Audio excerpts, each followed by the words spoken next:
తాకట్టులో ఉన్న బంగారాన్ని విడిపించి ఆ రోజు ఆన్లైన్ రేటుకే మేము కొంటాం. Sharma gold company. నమస్కారం అండి, నేను గీతాంజలి. ప్రస్తుతం మనం హైదరాబాద్ లో ఉన్నటువంటి అవధాన సరస్వతి పీఠం దగ్గర ఉన్నాము.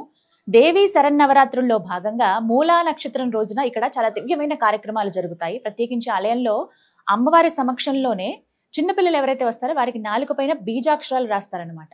అంటే తద్వారా వాళ్ళకి జ్ఞానం ఇంకాస్త పెంపొందుతుంది, అమ్మవారి కృప కూడా ఉంటుందని అందరి భావన. అసలు ఈ కార్యక్రమం ఎప్పుడు చేస్తున్నారు? మూలా నక్షత్రం అసలు ఎన్నో తారీఖున వచ్చింది? ఆ రోజు విశిష్టత ఏంటి? ఈ కార్యక్రమం గురించి పూర్తి వివరాలు ఈ వీడియోలో నేను మీకు తెలియజేస్తాను. వివరించేందుకు ప్రస్తుతం మనతో పాటు ఉన్నారు మహా సహస్రావధాని బ్రహ్మశ్రీ డాక్టర్ మాడుగుల నాగఫణి శర్మ గురువు గారు. వారితో మాట్లాడి మరిన్ని విషయాలు తెలుసుకుందాం. గురుగారు నమస్కారం అండి. చాలా సంతోషం అండి మీతో మాట్లాడడం. ప్రత్యేకించి అవధాన సరస్వతి పీఠంలో మూలా నక్షత్రం రోజు ఎంతో విశేష కార్యక్రమాలు జరుగుతున్నాయి కదా, వీటి గురించి వివరించండి. అసలు ఆ రోజున జరిగేటువంటి కార్యక్రమాలు, ఈ దేవి శరన్నవరాత్రుల్లో మూలా నక్షత్రం ఎన్నో తారీఖున వచ్చిందండి ఈసారి? ఆదిక్షాంత విలాసలాలసతయా తాసాం తురీయాతుయా క్రోడీకృత్య జగత్రయం విజయతే వేదాది విద్యామయీ తాం వాచం మయి సంప్రసాదయ సుధా కల్లోల కోలాహల క్రీడా కర్ణనవర్ణనీయ కవితా సామ్రాజ్య సిద్ధిప్రదాం. కవితా సామ్రాజ్య సిద్ధిప్రద అయినటువంటి మహాసరస్వతీదేవి చరణారవిందములకు నమస్కరిస్తూ, అమ్మా, ఈ శరన్నవరాత్రాలలో మూలా నక్షత్రం అన్నది అత్యంత ప్రముఖమైనటువంటి సన్నివేశం. ఎందుకంటే మూలేన ఆవాహయేత్ దేవీం శ్రవణాంతే విసర్జయేత్ అన్నారు. 9 రోజులు అనుష్ఠానము పూజ చెయ్యలేని వాళ్ళు మూలా నక్షత్రము నాడు దేవతను ఆహ్వానించి శ్రవణ నక్షత్రముతో, అంటే 3 రోజుల తర్వాత ఆ శ్రవణ నక్షత్రములో మళ్ళీ దేవిని విసర్జనము చెయ్యాలి. ఆవాహనము విసర్జనము ఇలా జరగాలి, అమ్మవారికి ఉద్వాసన చెప్పాలి శ్రవణ నక్షత్రంలో అన్నారు. అందువల్ల మూలవు నీవు జగన్మూలవు నీవు అని చెప్పాను నేను. జగన్మూల మూల, ఈ మూలా నక్షత్రం అన్నది జగత్తుకు మూలం. ఎందుకు? సరస్వతి అంటే జ్ఞానమే మూలము. జ్ఞానము లేకపోతే ప్రపంచం ఏమీ లేదు. అందువల్ల మహాసరస్వతి, మహాకాళి, మహాలక్ష్మి, మహాసరస్వతి అన్నారు క్రమము. మహాకాళి పైన మహాలక్ష్మి, మహాలక్ష్మి పైన మహాసరస్వతి అన్నారు. అంటే జ్ఞానాదేవత కైవల్యం, జ్ఞానం వస్తేనే కైవల్యం వస్తుంది అన్నాడు. చాలా ఈయనకు కోటాను కోట్ల సంపద ఉందండి, ఈయనకు మోక్షం రావాలి అంటే దానికి అర్హత లేదు. కోటాను కోట్ల ధన సంపద యజ్ఞయాగాది క్రతువులో, దాన ధర్మాదులో, తపస్సులో చెయ్యడానికి ఈ డబ్బు కారణం కావాలి. అయితే అప్పుడు దాని నుంచి అది జ్ఞానము, అప్పుడు మోక్షము రావాలి. అంటే సరస్వతి అనుగ్రహమే కలగాలి దాంతో. ఇలా చెప్పారు క్రమం. అట్లా మూలా నక్షత్రమునకు సమధికమైన ప్రాధాన్యం ఉంది. అందుకనే వేదములో చెప్పినప్పుడు కూడా శుద్ధ లక్ష్మీర్ మోక్షలక్ష్మీర్ జయలక్ష్మీ సరస్వతి అన్నాడు. శ్రీర్లక్ష్మీర్ వరలక్ష్మీశ్చ ప్రసన్నా మమ సర్వదా పరాంకుశోపాశమభీతి ముద్రాం కరైర్వహంతీం కమలాసనస్థాం అని అమ్మవారి స్వరూపం చెప్పేటప్పుడు అందులో సరస్వతి అన్నారు ఒక స్వరూపాన్ని. బాలార్కకోటి ప్రతిభాం త్రినేత్రాం భజేహమంబాం జగదీశ్వరీం తాం అన్నారు. అందువల్ల ఆ సరస్వతి యొక్క ప్రాధాన్యము సర్వాత్మన అన్ని చోట్ల ఉన్నది. ఆ సరస్వతి రూపమే మూలా నక్షత్రం నాడు ఆరాధింపబడుతుంది శరన్నవరాత్రుల్లో. ఈసారి నేను అనుకోవటము 9వ తారీఖు వచ్చినది, బుధవారము నాడు సరస్వతి ఆవాహనం. ఆ రోజు సరస్వతి అవతారము, ఆ రోజే మూలా నక్షత్రము. అయితే సప్తమి అన్న తిథి అమ్మవారిది, సరస్వతీదేవిది. అష్టమి దుర్గా, నవమి మహర్నవమి, ఇంకా అది మహిషాసురమర్దిని, అనేక మనకు ఇష్టమైన రూపాలన్నీ పూజ చేసుకోవచ్చు. ఇలా సప్తమి, అష్టమి, నవమి ఈ 3 తిథులు. ఈ సప్తమి సరస్వతి స్వరూపం. ఒక్కోసారి మూలా నక్షత్రం వచ్చినప్పుడు షష్ఠి ఉండొచ్చు, సప్తమి ఆలస్యంగా రావచ్చు. ఇక్కడ నక్షత్రమే ప్రధానము. మూలా నక్షత్రము వచ్చినప్పుడే సరస్వతి ఆరాధన అన్నది ముఖ్యం. నక్షత్ర మూలమైన సన్నివేశం ఇది. 9వ తారీఖు. 9వ మరి తారీఖు. పీఠంలో జరుగుతున్నటువంటి కార్యక్రమం ఏంటండి? పీఠంలో ఏమిటంటే విశేషం తల్లి, ప్రతి సంవత్సరము మూలా నక్షత్రం నాడు ఇక్కడ సరస్వతి పూజకు చాలా విశేషంగా జనం వస్తారు. ఒక 2 సన్నివేశాలలో సరస్వతి పీఠంలో విశేషమైన పూజ ఉంటుంది. ఈ మూలా నక్షత్రం ఏమిటి అంటే సరస్వతి పూజ, అక్షరాభ్యాసాలు. నాకు అమ్మవారి ఆదేశముతో నేను చాలా చిత్తశుద్ధిగా ఒకనాడు అమ్మవారు నాకు స్వప్న దర్శనమై ఒక ఆదేశం ఇచ్చింది.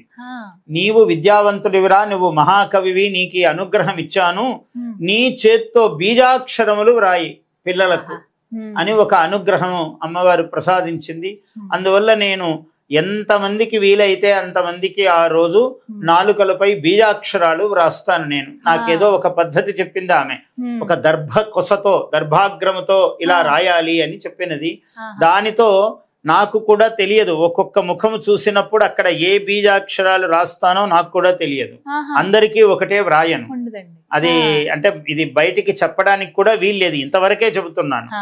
ఏమి రాయాలి అన్నది ఆ ముఖమును, ఆ వ్యక్తిని, ఆ పిల్లవాడిని లేదా ఆ చిన్న పిల్లను చూసినప్పుడు మనస్సులో నాకు అమ్మవారు ఏమి ఇస్తే ఆ అక్షరాలు రాస్తాను అక్కడ. అలా జరుగుతూ ఉంటుంది. ఈ బీజాక్షరాలు రాయటము అనేది విశేషంగా జరుగుతుంది. చాలా మంది జనం వస్తారు ఆ వేళ పీఠంలో. తల్లి సమయం ఉదయం 8 నుంచి మొదలవుతుంది తల్లి. ఈ ఒక కాలంలో 4 గంటల నుంచి కూడా చేసేవాళ్ళము.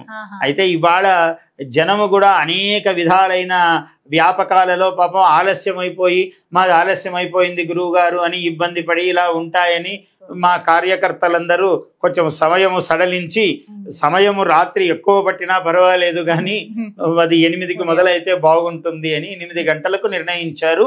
8కి మొదలవుతుంది అంటే 7 నుంచి వస్తూనే ఉంటారు జనాలందరూ కూడా. అప్పటికి కూడా 7 నుంచి జనాలు వస్తూ ఉంటారు. 1 గంట 12:30 1 గంట దాకా జరుగుతుంది. మళ్ళీ మధ్యాహ్నంలో కొంచెము సమయము, మళ్ళీ సాయంకాలము, ఇలా జరుగుతుంది తల్లి. అది ఎక్కువగా బీజాక్షరాలు రాయటం అన్నది ప్రధానము. అంతే ప్రధానము అక్షరాభ్యాసాలు.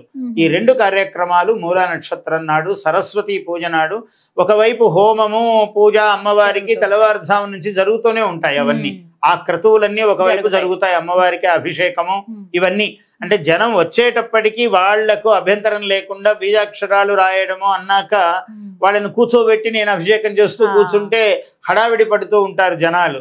అందుకని వాళ్లకు ఇక్కడ జరిగేదానికి ఆ కారణాలతో సంబంధం లేదు. వాళ్ళు వచ్చినప్పుడు భక్తిగా విశేషంగా ఒక మంత్రం చెప్తాను. చాలా అమ్మవారి మంత్రాలు ఎన్నున్నాయో చాలా విశేషం తల్లి. ధీం ధీం ధీం ధారణాఖ్యే ధృతిమతి మతిదే ధృతిమతి నుతిభిః నామభిః కీర్తనీయే నిత్యే అనిత్యే సత్యే మునిగణనమితే నూతనే వై పురాణే పుణ్యే పుణ్యప్రవాహే హరిహర నమితే నిత్యశుద్ధే సువర్ణే మాతర్మాత్రార్ధతత్వే మతి మతి మతిదే మాధవ ప్రీతిమోదే. ఇలా అనేకమైన విషయ హ్రీం హ్రీం హ్రీం హృదయ బీజే, ఇలా బీజాక్షరాలతో కలిపినటువంటి ఒక విశేషమైన సరస్వతి మంత్రం ఉంది. ఉపదేశిస్తాను నేను. ఎవరికి ఏది ప్రాప్తమో అది కూడా అంతే. ఆ కూర్చున్నప్పుడు ఆ జనము ఆ సమయంలో ఏ మంత్రము ప్రాప్తమో అది ఉపదేశం చేస్తాను. చేసి ఈ అమ్మవారి యొక్క ఈ మహామంత్రములు, బీజాక్షరాలు రాయడము, అట్లనే ఒకవైపు అక్షరాభ్యాసాలు, ఇవి విశేషమైన కార్యక్రమాలు మూలా నక్షత్రం. ఈ బీజాక్షరాలు రాయడం ఏ వయసు పిల్లలకండి? నిజానికి అన్ని వయస్సు పిల్లలకు, అంటే 3 ఏళ్ళు దాటితే ఎవరికైనా. ఒక్కోసారి పెద్దవాళ్ళు కూడా అడుగుతుంటారు, 30 ఏళ్ల వాళ్ళు, 40 ఏళ్ల వాళ్ళు, 50 ఏళ్ల వాళ్ళు కూడా ఏదో చదువుతున్నామని, వాళ్లకు జ్ఞానము తృష్ణ కావాలి అని, అట్లాంటి వాళ్ళకు కూడా రాస్తాను. అది వాళ్ళ శ్రద్ధను బట్టి. ఎవరైనా నేను సంగీతంలో ఇలా చదువుకున్నాను గురువు గారు, నాకేదో కావాలి, నేనేదో IAS కు రాస్తున్నాను గురువు గారు అని చాలా మంది విద్యార్థులు వస్తారు. పేదవాళ్ళు వాళ్ళందరూ పాపం. కష్టపడి చదువుతున్నాము, మాకు ఒకసారి తప్పిపోయింది, ఈసారి ఎలాగైనా రావాలని వస్తారు. అట్లాంటి వాళ్ళకి ఏవి రాయాలో అవి రాస్తాను. అట్లనే కొంతమంది మేము ఇలా ఏదో కట్టాము, డిగ్రీ కట్టాము, మాస్టర్ డిగ్రీ కట్టాము గురువు గారు అని వస్తారు. అట్లాంటి వాళ్ళకి చేయవలసిన విధే కదా, విద్యను కోరే వాళ్లకు కదా ఇది. కొంతమంది ఎవరో ఇంకా పెద్దవాళ్ళు ఉంటారు మహాత్ములు, మేము బ్రహ్మ విద్య సాధనం చేస్తున్నాం గురువు గారు, ఎందుకో నిశ్చలత్వం కుదరలేదు, మాకేదో ఇది కాలేదు, ఇలా రావాలి అని అడుగుతారు. అది కూడా విధియే కదా, విధిలో భాగమే ఇదంతా. ఆమె అనుగ్రహం ఎట్లా అయితే అట్లా అందరికీ ఇవ్వవలసినదే నా విధి. ఇవన్నీ జరుగుతూ ఉంటాయి తల్లి. అక్షరాభ్యాసంకి ఎంత వయసు? అక్షరాభ్యాసము మాత్రము ఇప్పుడు స్కూళ్ళల్లో చేరేవాళ్ళు పిల్లలు ఒక్కోసారి మేము ఎప్పుడో అక్కడ చేసుకున్నాం, మళ్ళీ మీరు చేస్తారు స్వయంగా దిద్దిస్తారని మళ్ళీ మేము అక్షరాభ్యాసానికి వచ్చామని వస్తుంటారు. తథాస్తు అవి జరుగుతూ ఉంటాయి. అంటే ఏమైనా డబ్బులు కట్టాల్సి ఉంటుందా? కట్టవలసి ఏదో ఉంటుంది తల్లి, ఏదో నియమం ఉంటుంది. అదేదో పెద్ద ఇదేమి కాదు.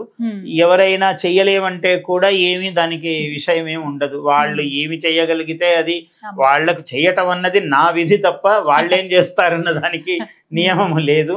అందువల్ల అక్షరాభ్యాసానికి ఏదో కొంత చెల్లించవలసి ఉంటుంది. బీజాక్షరాలకైతే ఏ తృణం తీసుకోము, అది ఏమి తీసుకోము, అది ఉచితముగా చేసేది. ఎంతమంది దానికే చాలా సంఖ్యలో వస్తుంటారు, ఎక్కడెక్కడి నుంచో వస్తారు, ప్రతి ఏటా చేస్తున్నారు. అది అలవాటు అయిపోయి వాళ్ళు ముందుగానే మా వాళ్లకు ఫోన్లు చేసి మేము ఫలానా సమయానికే ఉంటాము అని ఎక్కడో శ్రీకాకుళం నుంచి, విశాఖపట్నం నుంచి, రాజమండ్రి నుంచి, విజయవాడ ఎక్కడెక్కడో బయలుదేరి వస్తారు, వరంగల్ నుంచి, నల్గొండ నుంచి వస్తారు. అందువల్ల ఇది మామూలుగా ప్రతి ఏడు జరిగేదే తల్లి. ఇలా బీజాక్షరాలు రాయించుకునే వాళ్ళు ఏమన్నా నియమాలు ఉంటాయండి? ఎందుకంటే నియమాలు అంటే ఒకటి స్థల స్నానము, శిరస్నానం చేసి రావాలి. చిన్నపిల్లలు అయితే వాళ్లకు ఆహార నియమం ఏమీ లేదు, వాళ్ళు ఏదైనా తినవచ్చు. ఉండగలిగిన వాళ్ళు ఉపవాసంగా ఉంటే మంచిది. పిల్లలు చిన్నపిల్లలు కాబట్టి వాళ్ళకి ఏమీ నియమం లేదు, వాళ్ళు తల స్నానం చేసి వస్తే చాలు. తల్లి స్నానం చేస్తే పిల్లవాడికి జయిస్తుంది ఎట్లయినా, అదేమి ఇబ్బంది లేదు అంతవరకు. తల్లి ఒక వ్యక్తికి ధైర్యం ఉండాలి, సంపద కావాలి, జ్ఞానం కూడా కావాలి. జ్ఞానము సర్వదా ముఖ్యము కదా, ఇది అమ్మవారు చెప్పేది. జ్ఞానం చాలా ముఖ్యము. అయితే ఆ జ్ఞానం మనకి కలగాలి. ఆ జ్ఞానం అంటే గనక సులువుగా అమ్మవారి శ్లోకం గాని మంత్రం నిత్యం పఠించుకునేది ఏదైనా వివరించండి. ఒక మహామంత్రం ఏమిటంటే తల్లి, మహాసరస్వతి అనుగ్రహం కలగాలంటే ఐం మహాసరస్వత్యై నమః, ఇంతే. ఐం మహాసరస్వత్యై నమః. శ్రీం అనేది లక్ష్మీ బీజం అమ్మ, హ్రీం అనేది రాజరాజేశ్వరి బీజము, ఐం అనేది సరస్వతి బీజము. అయితే రహస్యం ఏమంటే సరస్వతి చదువే ఇస్తుంది, శ్రీం అంటే లక్ష్మీదేవి ఐశ్వర్యమే ఇస్తుందని లేదు. ఐం ఐం ఐం ఐం అనేది తప్ప ఇంకొక అక్షరము తెలియదు ఒక మహానుభావుడికి. పూర్వం సూర్యవంశపు రాజు, ఆయన పేరు సుదర్శనుడు, ఆయన భూమండలానికి చక్రవర్తి అయ్యాడు. ఐం తప్ప ఇంకొకటి రాదు ఆయనకు, కేవలం ఐం. నిరంతరము ఐం ఐం ఐం ఐం ఐం అని చేయటమే ఆయన. ఆయన భూమండలానికి అధీశ్వరుడు అయ్యాడు. అంటే అమ్మవారి అనుగ్రహము అది ఇది ఏది అని చెప్పలేము. అందువల్ల ఆయనకు జ్ఞానము, జ్ఞానముతో పాటు మహాసామ్రాజ్యముని ఇచ్చింది అమ్మవారు, మహాసరస్వతీదేవి. అందుకనే సరస్వతీదేవి ఘంటాశూలహలాయుధారిణి జయ సరస్వతి పాహి మాం, శంఖ చక్ర యుగ చాపభుషుండీ మహాపాణిధర పాహి మాం అని చెప్పాను అమ్మవారి మీద. ఘంటాశూలహలాని శంఖముసలే చక్రం ధనుస్సాయకాన్, ఇవన్నీ ఉన్నాయి సరస్వతీదేవి దగ్గర. మామూలుగా లోకంలో సరస్వతీదేవి అంటే వీణ పట్టుకొని కూర్చుంటుందనే అనుకుంటారు, అలా కాదు. ఘంటా శూలహలాని శంఖముసలే చక్రం ధను సాయకాన్ హస్తాబ్జై దధతీం ఘనాంత విలసత్ సీతాంశుతుల్య ప్రభాం గౌరీదేహ సముద్భవాం త్రిజగతాం ఆధారభూతాం మహాపూర్వాం అత్ర సరస్వతీం అనుభజే శుంభాది దైత్యార్దినీం. శుంభ నిశుంభులను చంపినప్పుడు అమ్మవారు సరస్వతీ స్వరూపంలోనే ఉన్నది. అందుకని అమ్మవారు చాలా విశేషమైనటువంటి తల్లి. అందుకని ఆ ఘంటా శూలము, ఘంటేన ఘంటా స్వనేన నః పాహి చాపజ్యా నిస్వనేన చ అంటాడు సప్తశతిలో. ఈ ఘంటాస్వనముతో మమ్మల్ని రక్షించు తల్లి. ఘంటా శబ్దం వినపడితేనే రక్షణ, రాక్షసుల నుంచి దూరము రాక్షసుల నుంచి రక్షిస్తుంది అమ్మవారు. చాపజ్యా నిస్వనేన చ, ఆ విల్లు ఇలా పట్టుకొని బాణం ఇలా లాగేటప్పుడు ఈ శబ్దం వస్తుంది, ఈ అల్లెత్రాడు కదలటం వల్ల ఆ శబ్దము చేత మమ్మల్ని రక్షించు అమ్మా అన్నారు. అంటే అమ్మవారి యొక్క ప్రతి అణువు రక్షణ హేతువే ఈ ప్రపంచంలో. అట్లా ఆమె పుస్తకమైనా, వీణయైనా, చిలుకయైనా, అక్షమాలయైనా, ఏ స్వరూపమైనా ఆమె ఘంట, శూలము, హలము, మడక అంటే నాగలి ఉన్నది ఆమె భుజం మీద, ఘంటా, శూల, హలాని, శంఖ, ముసలం ఉన్నది ఆమె దగ్గర, అంటే రోకలి ఆమె ఆయుధం. కాబట్టి చూడండి, ఇవాళ కలియుగంలో అమ్మవార్లు గృహిణుల దగ్గర ఏమేమి ఆయుధాలు ఉన్నాయో అన్ని అమ్మవారి దగ్గర ఉన్నవే అవన్నీ కూడా. అందువల్ల సర్వశక్తి స్వరూపిణి, సర్వానందమయ చక్రస్వామిని అమ్మవారు. ఆమె దయ కలిగితే కానిదంటూ భూమండలంలో ఏమున్నది. అందువల్ల మీరు సులభంగా అడిగితే ఐం మహాసరస్వత్యై నమః అది. అలాగే కలమంజుల వాగనుమిత గళ పంజర గత శుకగ్రహ ఔత్కంఠ్యాత్ అంబరదనాంబరం తే బింబ ఫలం శంబరారిణాన్యస్తం. ఇది చాలా గొప్ప మంత్రం. ఈ మంత్రం ఏమిటంటే, మూక కవి అని ఒక ఆయన, మూగవాడు ఆయన పుట్టుకతో. అయితే కంచి కామాక్షిదేవి సన్నిధిలో కంచిలో ఉన్నాడు ఆ పిల్లవాడు. ఉంటే తల్లిదండ్రులు కూడా అనాదరంగా చూస్తున్నారు, వీడు మూగ పిల్లవాడు అని. సమాజం అంతా తిరస్కరిస్తున్నది. ఆ పిల్లవాడికి దుఃఖం వచ్చి ఆ కంచి కామాక్షిదేవి సన్నిధిలో కూర్చున్నాడు దుఃఖిస్తూ. అమ్మవారికి మధ్యాహ్నం నైవేద్యం అయిపోయి తాంబూల చర్వణం చేశారు. తాంబూలం సమర్పయామి చేశారు అమ్మవారికి. చేస్తే అమ్మవారు తాంబూల చర్వణం చేస్తూ విలాసంగా ప్రాంగణంలో తిరుగుతుంటే వీడిని చూసింది. అయ్యో పిల్లవాడే ఇలా దుఃఖిస్తున్నాడు అని అమ్మవారికి కరుణ పొంగి ఆ నములుతున్న తాంబూల లేశాన్ని, మామూలుగా తల్లులు నములుతున్నప్పుడు పిల్లలకి ఇస్తారు కొంచెం, అట్లా ఆ నములుతున్నది తీసి కొంచెం వాడి నాలుకకు తగిలించింది. వాడికి అంతే, వాడు మహానుభావుడు అయిపోయాడు. మూగతనము పోవడము, మాట రావటము మాత్రమే కాక మహాకవిత్వం వెలువడింది ఆయన నోటి నుంచి. 500 శ్లోకాలు, మహాద్భుతమైన శ్లోకాలు చెప్పాడు. ఇది 40 ఏళ్ల క్రితం, నేను 35-40 ఏళ్ళు అయింటుంది, రికార్డు చేశాను నేను, జనానికి అందరికీ అందాలి అని. నేను తిరుపతిలో చదువుకోవటం వల్ల నాకు ఈ సంప్రదాయాలన్నీ తెలుసు. నాకు మహాత్ములు అందరూ పెద్దవాళ్ళు చెప్పారు. చెప్పడంతో ఈ ఆర్యా శతకం అని ఉంది, అందులో ఆ మొట్టమొదటి అమ్మవారి యొక్క వైభవాన్ని వర్ణించాడు. మొదట పాదారవింద శతకం అన్నాడు. అమ్మవారి పాదాలను చూసి 100 శ్లోకాలు చెప్పాడు. అమృతాయమానమైన కవిత్వము. అటువంటి కవిత్వము మానవ మాత్రుని ఇంకొకటి చెప్పడానికి వీలు కాదు. అటువంటి కవిత్వం అది. మంత్రములు అవి ఆయన పాదాలకు పాదారవింద శతకం అని చెప్పాడు. ఆమె పెదవులు చూసి మందస్మిత శతకం అని 100 శ్లోకాలు చెప్పాడు. ఆమె చూపులను, కన్నులను చూసి కటాక్ష శతకం అని చెప్పాడు. అమ్మవారి యొక్క వైభవాన్ని పాండిత్య శతకం అన్నాడు, ఆర్యా శతకం. ఇట్లా 500 మహామంత్రములు ఆయన మళ్ళీ కంచి జగద్గురు పీఠమునకు ఆయన జగద్గురు అయ్యారు. ఆయన కంచి పీఠమునకు. అట్లా ఆమె అనుగ్రహం అంత గొప్పది. అందులో ఈ మంత్రం ఒకటి ఇప్పుడు నేను చెప్పింది. కలమంజుల వాగనుమిత గళ పంజరగత శుకగ్రహ ఔత్కంఠ్యాత్ అంబరదనాంబరం తే బింబ ఫలం శంబరారిణాన్యస్తం. ఇది ఈ మంత్రం చదవటం వల్ల ఏమిటంటే, పిల్లలకు వినడము, చదవటము, పసిపిల్లల్లో ఏ అంతర్గతమైన శక్తి ఉందో అది ఉద్బుద్ధమై బయటికి వచ్చి వారు ఆయా రంగములో ప్రకాశిస్తారు. దానికి ఇది మూలకందమైన మంత్రం. దీన్ని ఆర్యా శతకం అంటారు. ఆర్య అంటే అమ్మవారు. ఆర్యా దాక్షాయణీ చైవ కౌమారి వైష్ణ అని చెప్పాడు.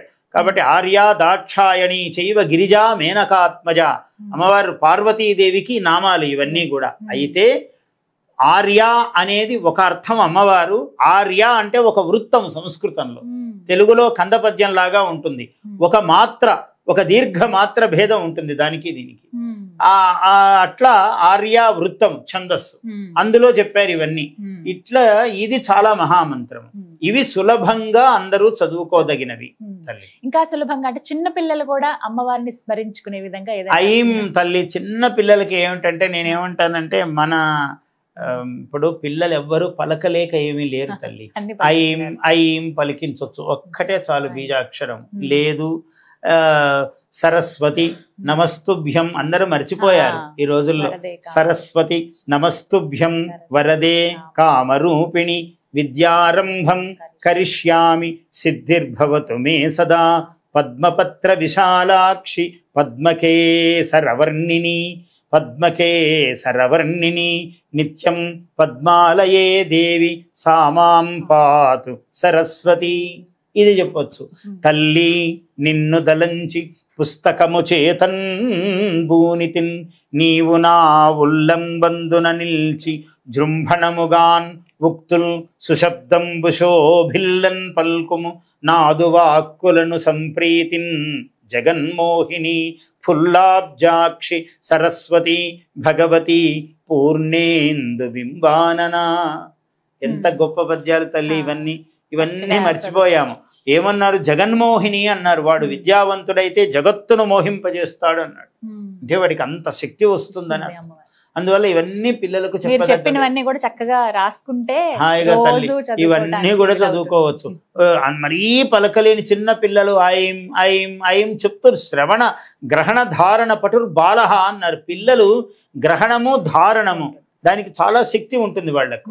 ఊరికే చెవిలో ఐం ఐం ఐం అని మోగుతోంది అనుకోండి. ఇప్పుడు ఇట్లాంటి ఇవన్నీ కూడా నా అవధాన సరస్వతి పీఠం దాంట్లో యూట్యూబ్ దాంట్లో అన్ని దొరుకుతాయి. ఈ మంత్రాలు ఇప్పుడు నేను మీ ఛానల్లోనే చెప్పాను. ఇవి కూడా తీసుకోవచ్చు. ఇట్లాగే ఒకసారి మళ్ళీ మళ్ళీ విని మీరు వాటిల్లో కూడా పెడతారు.